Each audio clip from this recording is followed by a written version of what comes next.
You are listening to PackersTalk.com. This Green Bay Packers podcast is brought to you by Mayfield Sports Marketing, our official sports marketing agent for player appearances.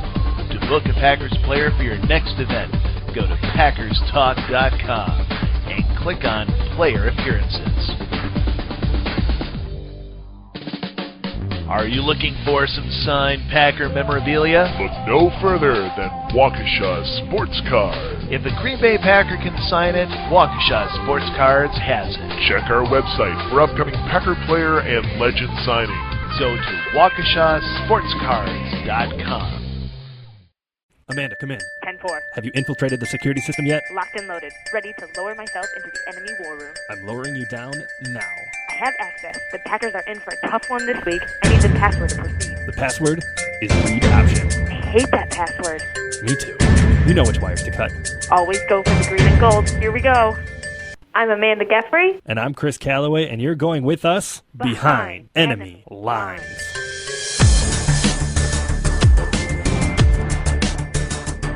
Welcome to another week of Packers football and Behind Enemy Lines, a podcast hosted through PackersTalk.com.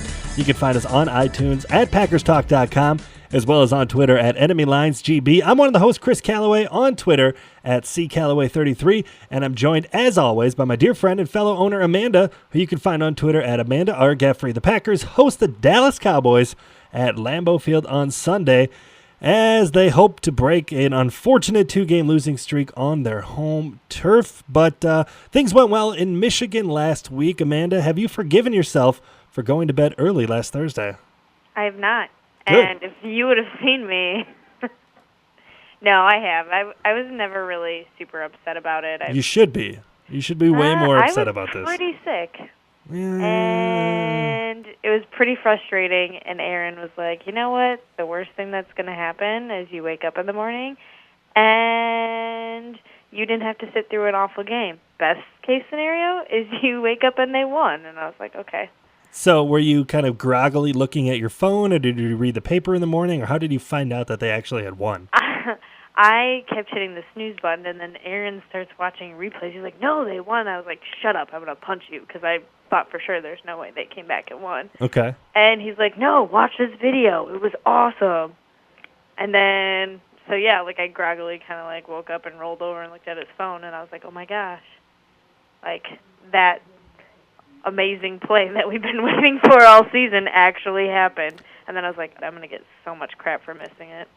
Well, I was in maybe a different circumstance than you. I was watching with my roommate, and he was like, okay, screw this. I'm going to bed, because he's not a Packers fan. He's a Vikings fan, so he didn't really care what was happening. So I was up watching the game still, and all of the commotion happened in the fourth quarter, and I was sitting on the edge of my seat. And then when that Hail Mary actually happened, I started screaming and, running around, pumping my fist, and the dog woke up first. And then I was like, screw this. I got to wake my roommate up, so he's got to see this. He's like, what? And he looked at it. He's like, okay, that's pretty cool. And then he went back to bed. So it was, I was wired after that. I didn't fall asleep for probably a good hour and a half, 2 hours after that point. It was awesome. It was really, really cool. But thinking about it, it's like, why do we need a Hail Mary to beat the Lions? Right? You know?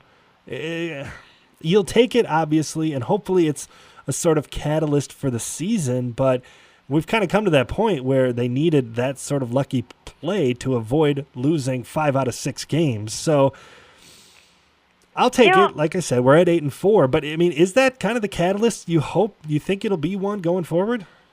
I kind of agree with you. It's kind of been like one of those things where it's been painful to watch. Like, it's not bad, but it's just like painful, because there's, they should be better. Right. Like, it feels like everything should fall into place, and they shouldn't have to struggle against teams like Detroit or even Chicago Thanksgiving week. But they did, so clearly there's something wrong.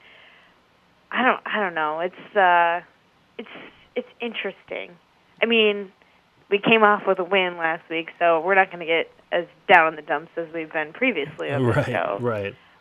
I don't know. It's it's kind of like I said earlier, it's the Miracle in Motown. It sounds like a bad Hallmark Christmas movie. It's still a Christmas movie, so you kind of got to like it. But it's an awful, painful Christmas movie. Have we settled on Miracle in Motown? I mean, I've seen Motor City Magic. I've seen, like, the Rogers Connection. I've seen a couple of different... I'm sure there's tons of them out there. The one that I saw, like, the next day was Miracle in Motown, like crazy. And I think our local paper had Hale Rogers, which...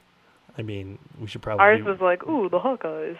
That's what happens when you live in Iowa. Yeah, that'll happen. But the good news is they play a team this weekend that is struggling in their own right, even if they did get a win last weekend against the Washington Redskins. But we're both going to be in attendance.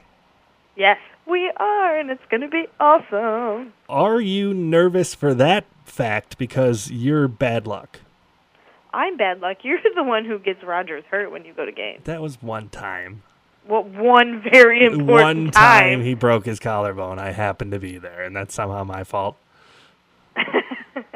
I don't think I'm bad luck. I had a really we good together are bad luck, right? Yeah, that's true. We saw them beat the Lions that one time. Okay. I just remember Colin Kaepernick and David Akers kicking a 63-yard field goal. Yeah, that wasn't exactly a good moment for us to go to a game together. But I think, I don't know, the odds couldn't be more in our favor with Romo being out. Is this like a Hunger Games situation? Yeah, maybe. That's popular. Right. Look at you making a pop culture reference.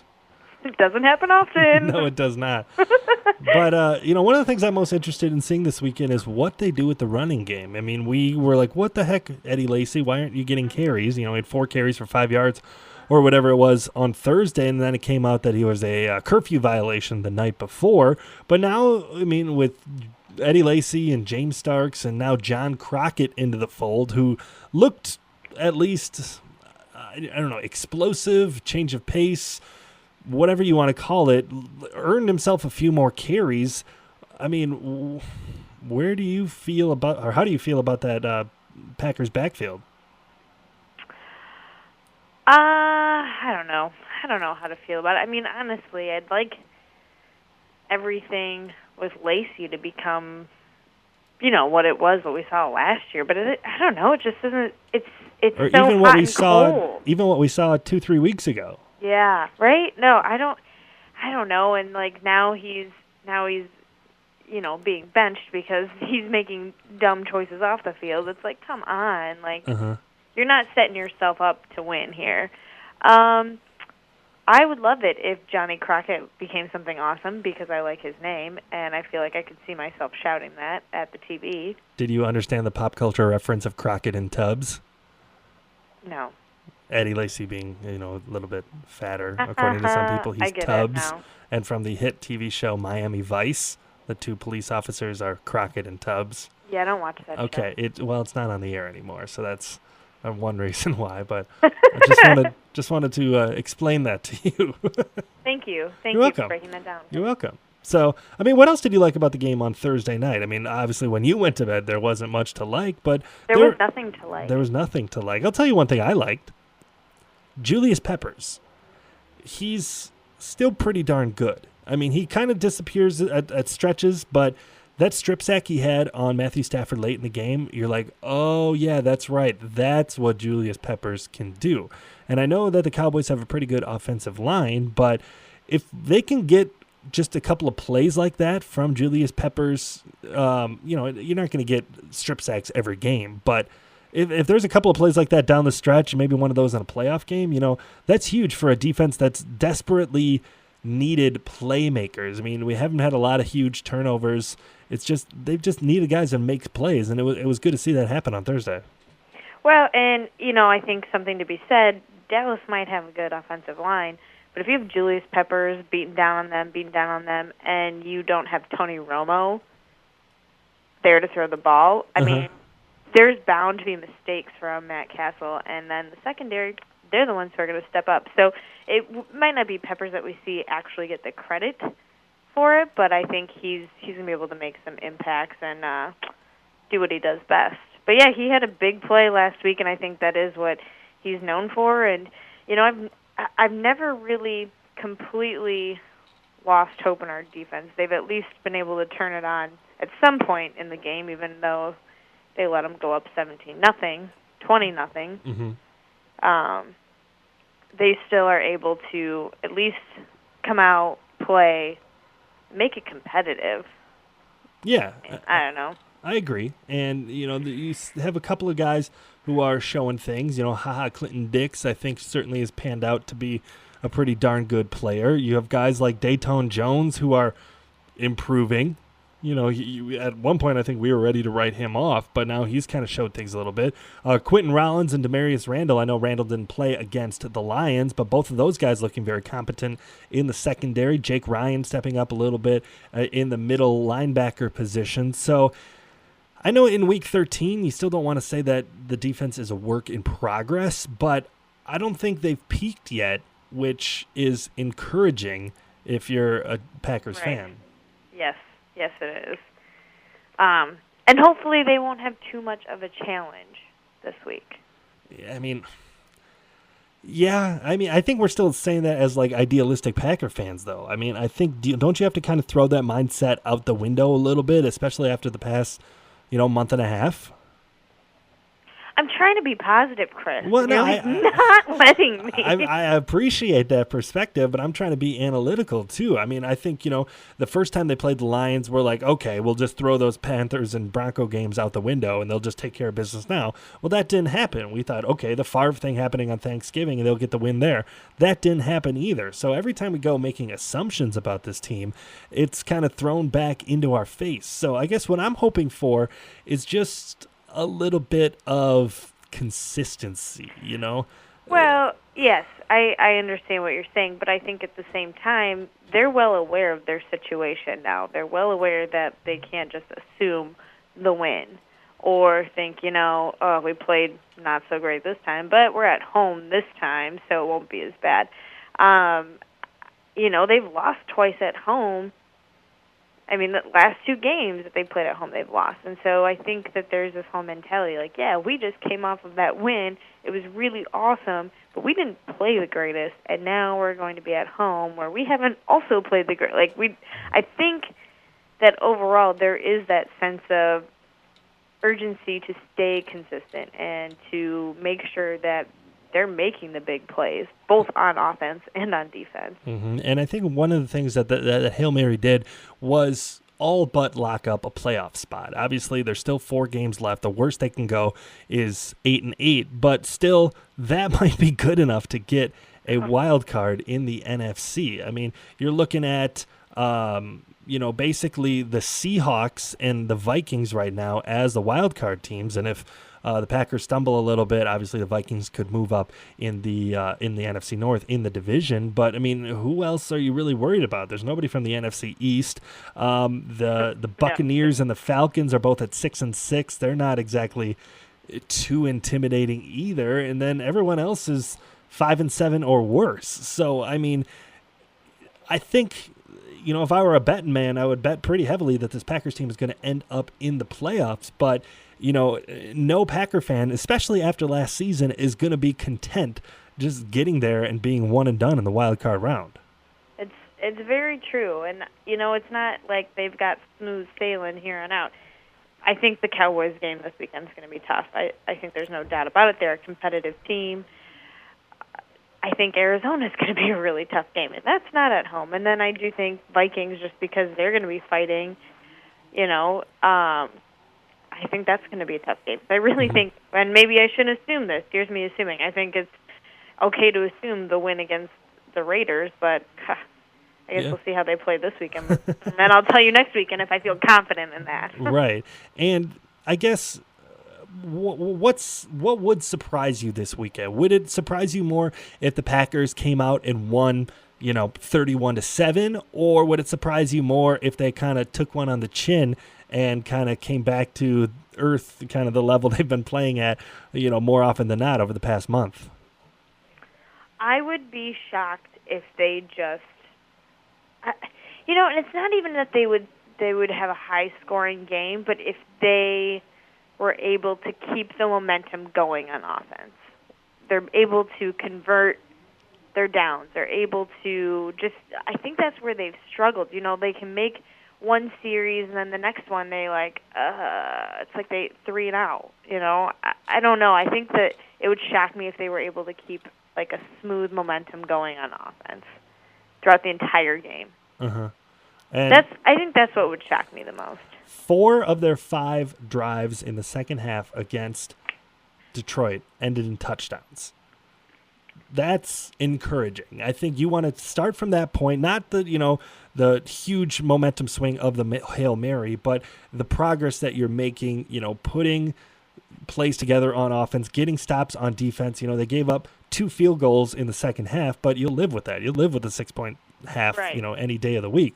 So I think that what I want to see is them build off some momentum and kind of, make strides. There's time left to really become not competitor, but like a team to be feared in the NFC. I still think the pieces are in place. I still think the potential is there. I don't think anybody's lost hope of that potential, but I think what people have realized is that it's just not a given. Right. Yeah, well, we've been spoiled. Yeah, that's certainly true. Well, it all starts this weekend, right? We're going to be there at Lambeau Field. But we're going to be there. We're going to be there. So I think it's time to bring in our guest and see what we're in for. Let's do it.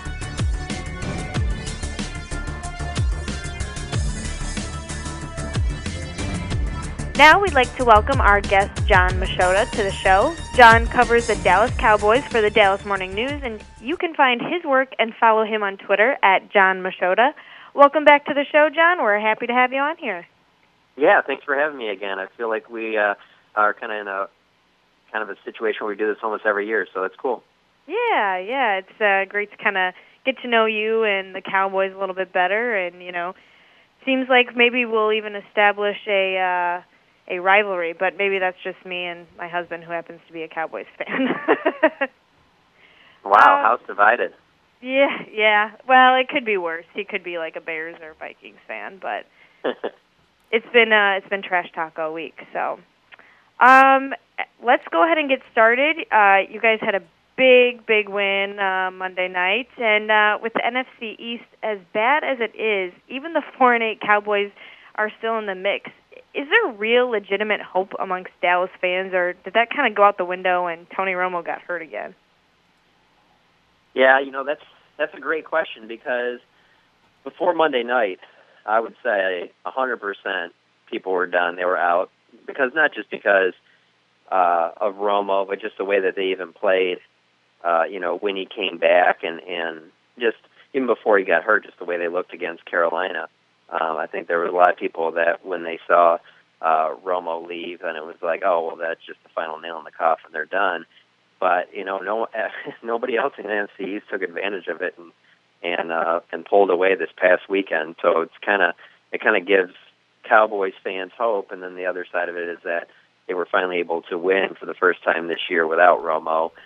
It wasn't like Matt Castle had his best game and did a fantastic Tony Romo impression and just carried the team to victory, but he did enough to keep them in position to beat a Washington team that I don't really think is that great. But yeah, it keeps the hope alive.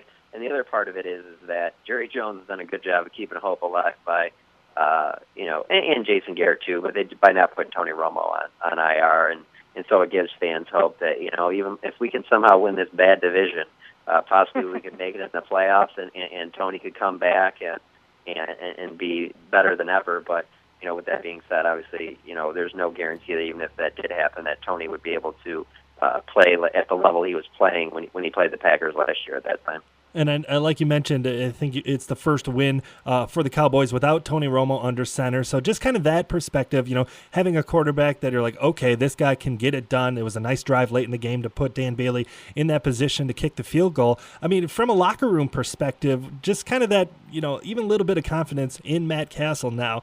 I mean, have you kind of seen that manifest itself for the Cowboys this week? Yeah, I mean, there's definitely it's progressively gotten more and more.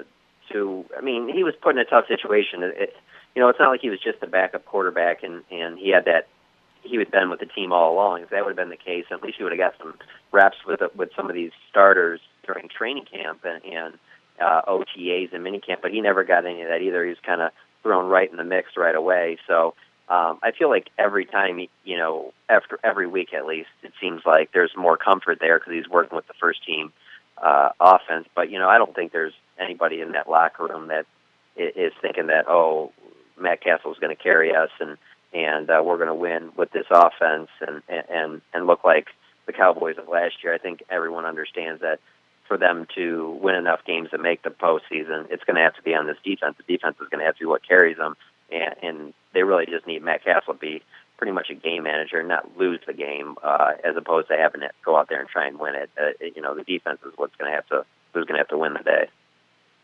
Well, as you're well aware, it's a short week for the Cowboys, and they played on Monday night, won on Monday night. What kind of effect does that have on the team as a whole, or does it happen often enough where the effect is basically negligible? Oh no, I think there's a major effect from that. I think that was a big reason why. I mean, Carolina is a great team this year. I'm not taking anything away from them, but the Cowboys just didn't look like themselves at all in that game against Carolina, going on short rest in that game, and I think the same thing for this one. It's going to be tough for them, to go up to Lambeau. You have that. Really with this team, you're missing that extra day of rest. That's the key part. It's not, obviously you want the extra practice and that, but playing Monday night, you don't get as much rest as you would have and time to recuperate. So you kind of have to get right back into it. So I definitely think that it gives an advantage to the Packers. And it's funny because anytime one of these situations presents itself, Jason Garrett's always asked about, the effect that has, and he never wants to give anything up, and he's just, hey, whatever the schedule is, and, it doesn't matter where we're at, parking lot, moon, wherever. He always says that we're going to be there, and we're going to be there on time. We're going to play our best football. But, with that being said, he understands that it's not to the best of both teams' advantage. But I mean, that's the way the NFL is. I mean, that's how it's going to be. They want these Thursday night games. So I mean, everybody deals with it. So you just gotta kind of put that distraction aside. But when it comes time to actually playing, I think as an outsider, a fan, someone that just watches the teams, I think you know that it's a little bit of a disadvantage.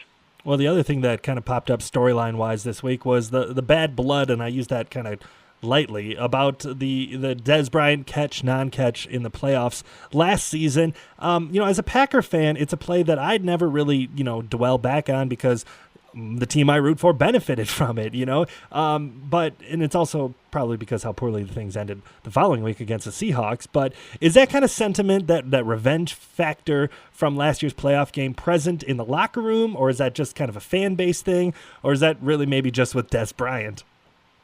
Yeah, we talked to Dez about that today, and I don't get a sense that from talking to him that he feels like, I can't wait to get up to Lambeau. We're going to get revenge for a bad call or anything like that. And without Romo, it's really even tough to go back up there and say we want to get revenge because we thought we were the better team, and that ended our season. I don't get that sense from any of the Cowboys, really, let alone Dez Bryant. I don't think that that's the way they look at this game. I think they look at it as it's just a new season. There's a lot of new parts, and it's just a different game. But I will say the fans don't let it go, and I think that there's several parts to that. I think one of them is that the Cowboys just have a huge fan base. When there's a questionable call with the Cleveland Browns, it's not going to get as much airtime as something that happens with the Dallas Cowboys. That's one part of it. The other one is it ended a season where, for the first time in a long time, Cowboys fans felt like, what, we're hot at the right time. Maybe we do get in here and make a run. And the other thing is, like, being down in Dallas, like, Dirk Nowitzki kind of had this improbable run towards the end of, not that his career's over, but it's towards the end of his career to win this championship. I think a lot of people in Dallas think that this could happen for Tony Romo, too, at the end of his career. And I think having the Super Bowl hopes dashed right there, I think it keeps them upset. But at the same time, it's this great play. And do I think that, I think that they called it the right way if you look at the rule. But at the same time, there's just so much game left to be played that even if you do think that 100% is a catch and it shouldn't have been overturned, it's not like that was with 1 second left on the clock and the game would have been over. There was still so much game to be played that you can't really hang the win or loss on that. But if you're a fan, that's what you're going to point to, especially when you're arguing with your buddies. Well, kind of going back to Dez, in your article this week, it sure seems like the Packers are planning for 100% healthy Dez Bryant. If that's truly the case, what kind of player does that mean we're going to see in a Tony Romo-less offense? Yeah, it's tough. I don't think he's 100%. I would say maybe he's like 90. I don't know. It's tough to say, but I mean he's still dealing with some stuff. He had the broken foot in the season opener, and he had the surgery, had the pin put in. I don't think that's really limited him anymore. But it's that coupled with a couple weeks after he came back, he hurt his left ankle and his left knee on a touchdown catch he had in that game. And so he's slowly been getting back from that, and you can see the progression where each week it seems like he's getting closer and closer to 100%. I don't know if he's quite there yet, and maybe he won't be for the rest of the season. It's tough to say because when you're dealing with like multiple injuries of that nature, but you could tell against Washington you were starting to see a little bit more of the old Dez Bryant, and just in some of the plays he made, but with that being said, he's not getting it thrown to him by Tony Romo. He's getting the ball from Matt Castle. Matt Castle, one, doesn't have the experience in the offense that Tony Romo does, and two, he's just not the player that Tony Romo is. So, that's the biggest thing is that Castle's got to be able to take advantage of Dez. Anytime there's one-on-one matchups on Dez, he's got to be able to get him the ball because that's what opens everything up for the Cowboys. Last year that's what worked so perfectly is there was really no disguising anything with the Cowboys. It was they could come out there with DeMarco Murray, and if you set up one way, then they're running the ball. If you set up the other way and trying to stop the run, then you're going to throw to Dez, and if you're doubling on Dez too, then they're going to throw to the next open guy, whether it be Witten or Terrence Williams, and they haven't really had a chance to do that this year. And so without DeMarco Murray and without Tony Romo, it's obviously tough to do that. That's why you're not going to see the same Cowboys team you saw last season.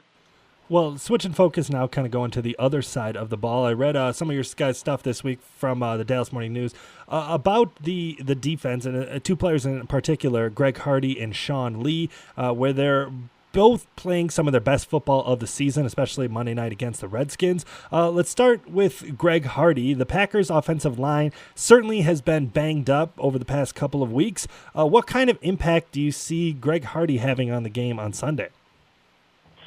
He's dealing with a shin injury right now. He was limping a little bit today around the locker room, but I mean, he suffered in the game. I think he came out for like one play. I mean, he got the most snaps of any of the defensive linemen, so I don't think it affected him too much in that sense. And I think he's going to have a huge impact. I think he has a huge impact pretty much every week. Whether even if he's not getting a quarterback, he commands double teams, and that opens things up for other guys. So. They move him around a lot, so it's not like some of these defensive ends where you're just going to see him on the left side and just rushing Rodgers from his back. They're going to move him around, and really it's kind of been one of those things where you've seen Tyrone Crawford and DeMarcus Lawrence the last couple of weeks really kind of pick up their game and take advantage of some of those double teams. So I think Greg Hardy will have an impact, but I don't know if he'll necessarily lead the team in sacks. But I mean, I think that they'll certainly be able to get pressure on Aaron Rodgers if the Packers play the way they did against the Lions. I don't see any reason why they won't be able to get some pressure against Rodgers. But I just don't know if Hardy will be the guy that's necessarily leading them in sacks.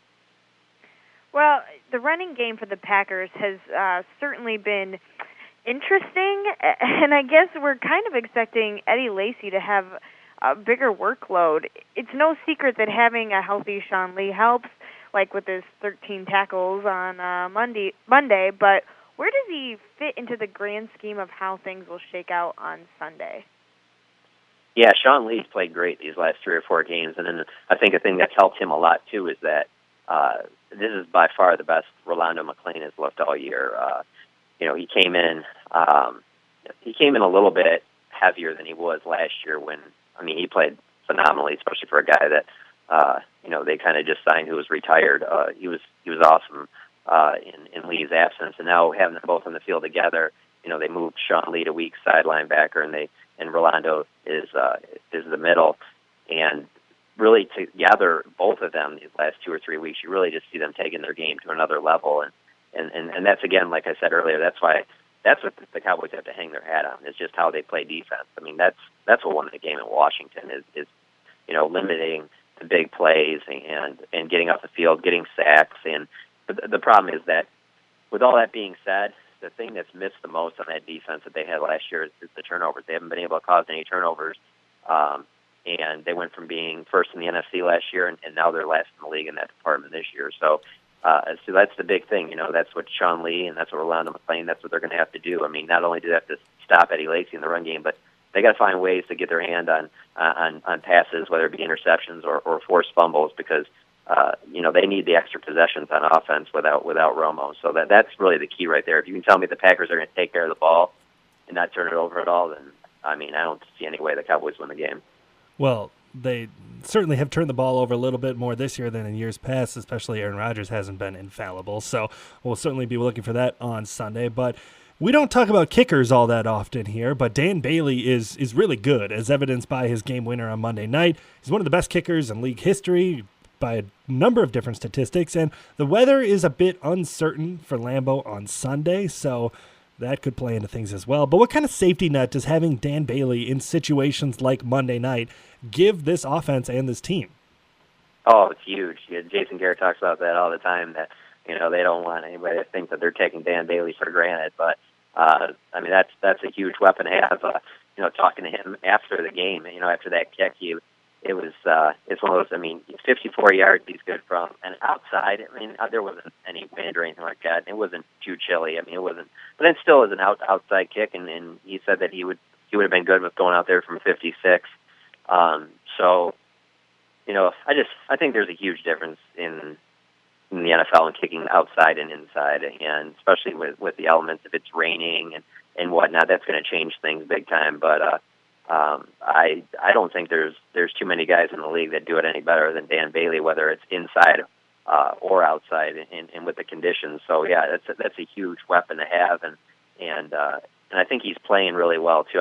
His confidence is sky high, and it doesn't seem like he's a guy that gets rattled very easily. And the Cowboys know that if it's a tight game and it comes down to field goal kickers, that they feel like they have the advantage.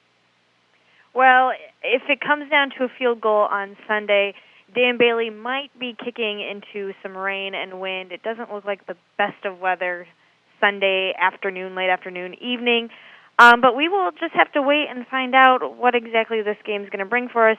John, what do you see kind of coming down to be like the what am I trying to say here? What do you think is going to happen on Sunday on the field? I think it'll come down to kind of a defensive struggle. I don't think it's going to be nearly as bad as what you saw on Monday night with the Redskins. I don't think it's going to be. I hope it's not going to be that ugly. It was pretty bad football for about 3.5 quarters, and it was kind of exciting at the end. But I would like that, something interesting to happen, possibly maybe in the first half. But I think it'll be better than that. And even with the rain, I just think that I grew up in Detroit, and I've seen a lot of Brett Favre, Aaron Rodgers games over my lifetime, and I know how good both those guys were for Green Bay, and I think that they just make the difference, and I think Aaron Rodgers is playing at a different level than everybody else, and I think it'll be a close game, but in the end, I don't see how you can go against Aaron Rodgers in this matchup. That's one of the big things. It was Matt Castle versus Kirk Cousins on Monday night. That's Aaron Rodgers will find ways to score points against. It doesn't matter how good that this Cowboys defense plays. I just think he's the difference. And it's kind of interesting that he's a big reason why Greg Hardy is a Dallas Cowboy. The Cowboys felt like if they could have got some more pressure on Aaron Rodgers in that playoff game, that was the difference last year. That they would have won that game, and they would have went on a longer playoff run.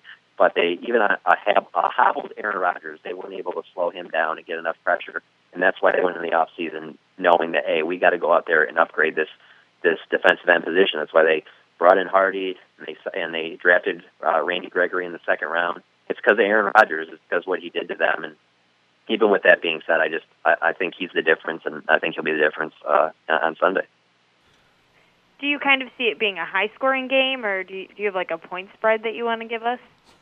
I don't think it'll be high-scoring. Maybe the Packers win maybe 24-17 type game, something like that. If Jordy Nelson was healthy, I think it'd be a little bit different.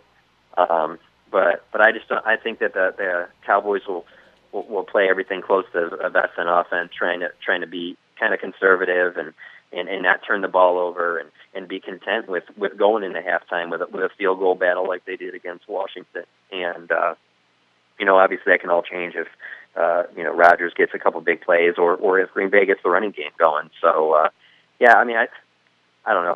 It's before last week, if you looking down on the schedule, I would have said that this game would be Packers win by 14 or more, but I just think that there's a little bit of confidence going on right now with the Cowboys, and I think that there are some things about the Packers that I think that there are some qualities about them that makes them beatable. I don't think they're as, the big thing really for me is just I'm shocked, again, from being from Detroit with how well the Lions played against them. That's a game that the Packers just own. And so the way that the Lions have played against them both these games this year, I have questions about how dominant that they really can be.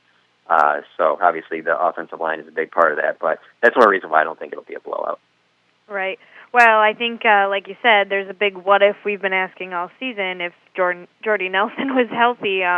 So I think it's going to be a little bit closer game. I do think the Packers are going to be able to outscore the Cowboys. I think we're going to see a 26-17 favoring the Packers. Chris, what do you think is going to happen on Sunday? I like right where you guys are at with the Packers offense, but I think their defense is going to step it up a little bit more. They've had flashes earlier this season where they've been able to really kind of contain teams, shut them down, and I kind of like them keeping the Cowboys maybe to just a score or two. I mean, if there's a rain a little bit in the mix, I think that helps the defense, and I like it 24-10 Packers. So we're all on the same page, it sounds like, so we're hoping that we stay at least somewhat dry on Sunday. John, we appreciate your time today, and hopefully you enjoy your trip to Wisconsin this weekend. Yeah, for sure. Thanks for having me on, guys. I appreciate it. Yeah, thank you so much for joining us, John. We appreciate everyone for tuning in to the Week 14 edition of Behind Enemy Lines. The Packers host the Cowboys on Sunday afternoon to find out once and for all who is America's team. Once again, you can find our podcast on Twitter at EnemyLinesGB. I'm Chris Callaway, and you can find me at CCallaway33. And I'm Amanda Geffre. You can find me at Amanda R. Geffre. Thank you to our guest, Jon Machota, for joining us. You can find him on Twitter at Jon Machota. Remember, check out all of our podcasts on PackersTalk.com and follow Behind Enemy Lines on Twitter at EnemyLinesGB. Look for Chris and I in the stands this Sunday. We'll be the ones wearing green and gold. And until hopefully not sopping wet, too. Well, we might be. Maybe. But yeah. Until next time. Go Pack, go.